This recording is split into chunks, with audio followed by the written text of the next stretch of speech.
Brazil ও সান্তোসের forward নেইমারের বাঁ হাঁটুর সফল অস্ত্রোপচার হয়েছে। হাঁটুর ক্ষতিগ্রস্ত মেনিসকাসের চোট সারাতে আর্থোস্কোপিক এই অস্ত্রোপচার করা হয়।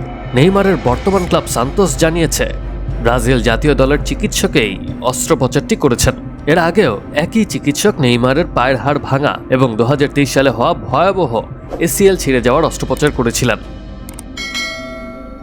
33 বছর বয়সী নেইমার পুরো মৌসুম জুড়েই হাঁটুর ব্যথা নিয়ে খেলেছেন। কঠিন সময় তার অবদানে ব্রাজিলের শীর্ষ লিগ থেকে অবনমন এড়াতে পেরেছে সান্তোস। তীব্র যন্ত্রণা নিয়ে মৌসুমের শেষ 4 ম্যাচে 5 গোল করে দলকে বাঁচানোর লড়াইয়ে বড় ভূমিকা রাখেন তিনি।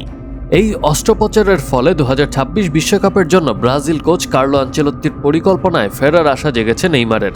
ব্রাজিল জাতীয় দলের হয়ে 128 ম্যাচে 79 গোল করে দেশটির সর্বোচ্চ গোলদাতা তিনি। তবে চোটের কারণে 2 বছরের বেশি সময় ধরে জাতীয় দলের জার্সিতে আর নামা হয়নি তার।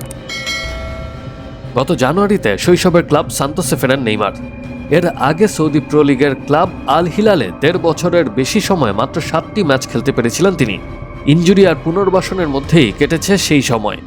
নেইমারের সঙ্গে সান্তোসের বর্তমান চুক্তির মেয়াদ শেষ হচ্ছে বছরের শেষে। নতুন চুক্তি নিয়ে নেইমারের সঙ্গে আলোচনা চলছেও বলে জানিয়েছে সান্তোস।